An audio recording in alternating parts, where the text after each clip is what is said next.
Saturday, it's time to kick off the Experts program. That means our tech expert, Luis Alvarez, CEO of the Alvarez Technology Group, is with us here in the new year. Luis, Happy New Year to you. Happy New Year to you, my friend. 2023. I can't believe it, but here we are. Yes, right in the middle of it.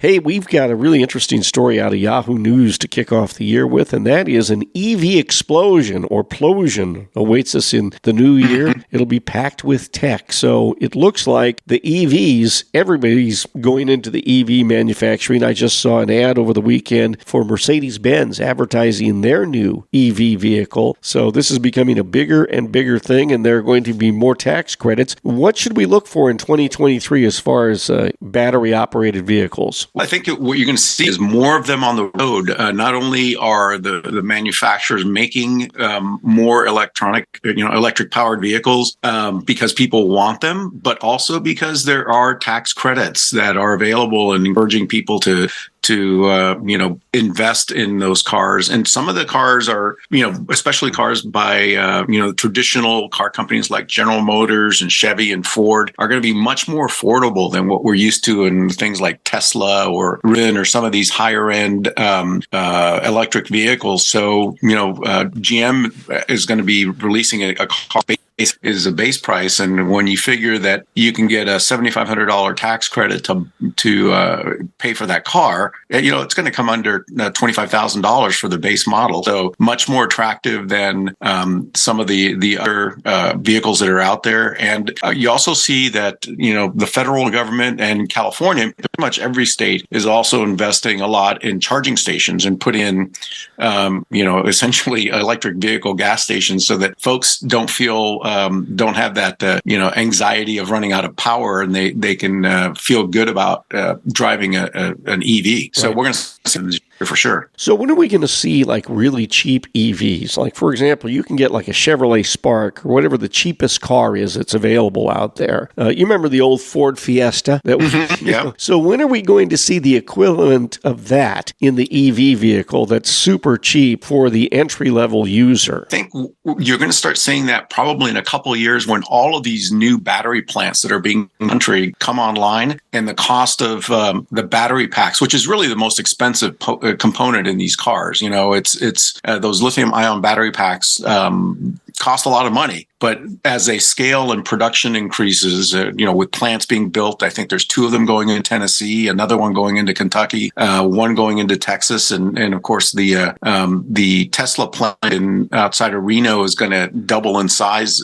Right. The price of those battery packs will come down. Okay. Hey, Luis, what about some of the tech that they're going to put into these new vehicles, and are there any dangers with that? That's a great question. EVs are really the first generation of what we would think of as a software-defined vehicle. That is, everything within that car is dependent on the software and the computing power of that car. It's not like the traditional vehicle, some controls and mechanisms that are not computer managed. These are completely dependent upon. Right. On the one hand, that makes them really good. On the other hand, that makes them a little bit vulnerable to, being hacked, for example. That's a big concern, or even having glitches or bugs that affect the performance of those cars. Right. I'm looking at some of the reader comments on this Yahoo News story that we're quoting from, and John writes, I actually want less tech in my cars. It's just another potential problem. Who's going to service all of this high tech? Cars are getting complicated faster than people can be trained to service them. This is going to create many unhappy car owners. David replies and says, right, just give me a car that reliably travels from point A to point B, is safe in accidents, and has decent range. I don't want or need all of the tech add-ons, so let me buy something without all of the tech. And then another person writes, the more bells and whistles, the faster you need to buy a new one. How many refrigerators with touchscreens are going to make it to 25 years? So, that's a great question. What we're hearing from a lot of end users is they actually want less tech because they want something that's easier to maintain and isn't going to cost as much money down the line in servicing. Yeah, I mean, that is a concern. We grew up in an era where we could change our own oil and change our spark plugs and clean our carburetors, and that's a way beyond era right now in terms of where or even the conventional cars. But with EVs, you're just going to be completely dependent on somebody else to maintain a vehicle. Right. And so that's how the mechanics are going to stay in business. By the way, I note here in the story, they mentioned the fact that the United States Postal Service is going to upgrade their fleet of delivery vehicles, and they're going to be buying a lot of EVs. And this became kind of a point of contention or controversy last year because the Postal Service was going to buy a particular number, and it represented, say, less than 50% of what the new fleet would be. And a lot of people got up in arms.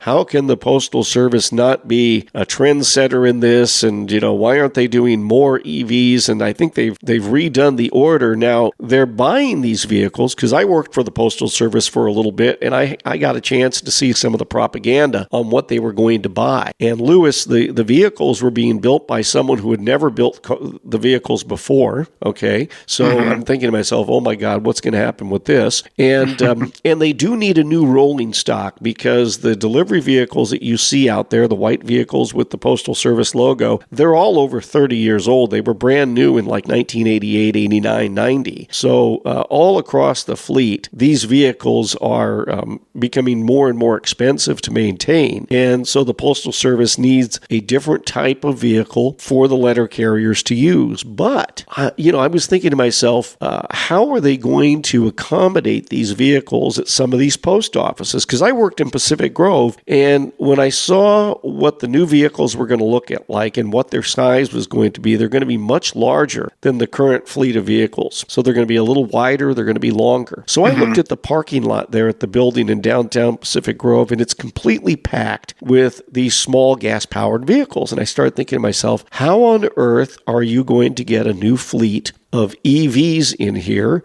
You're going to have to obviously install charging stations throughout this entire area. That's a given. But It doesn't look like there's going to be enough room for all of the vehicles. And then the way they've got it set up is there's a loading dock there. And at night, when the vehicles are parked, you've got an open space in the middle of the loading dock because a lot of times the big delivery trucks will come in and offload the sacks of mail. And they have to have a spot to be able to back into and offload that. Well, if you fill the area with EVs, how are those vehicles going to get in and do that? And I was thinking to myself, this may not be as much of a problem at a more modern office like Seaside's or a larger office like the one on Hartnell Street in downtown Monterey, but I am certain that throughout the United States, there are postage stamp sized post offices like Pacific Grove's that are very much space constricted and barely work for the vehicles they have now. How on earth are they going to accommodate this new fleet? And I don't believe that the people in Washington, D.C. at the Postal Service that have been figuring this all out have taken this into account at all of these offices across the country. This is going to be a really, really interesting problem to see how they're going to solve it.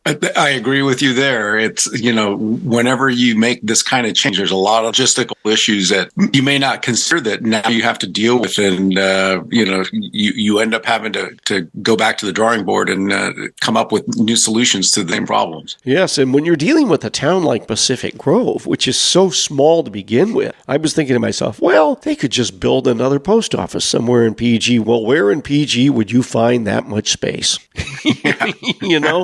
And I'm sure there are out on the water. You have to extend that. there are a lot of other towns in this country that would be in the same situation. So the logistics of making all this work are going to be fascinating. I'm just glad that I'm not going to be on the end user part of it, because I think there's going to be a Amen. lot. Yeah, let somebody else work, figure it out. There's going to be a lot of frustration for the people that work down there and trying to figure out how all this is going to come together. But hey, you know what? It's the way that the powers that be have decided that the world is going to move, and so we're kind of stuck with this and making the best of like the old song, make the best of a bad situation. So we'll see how it all works out. But it is fascinating. So it's one of those, get the popcorn and get ready to watch the show.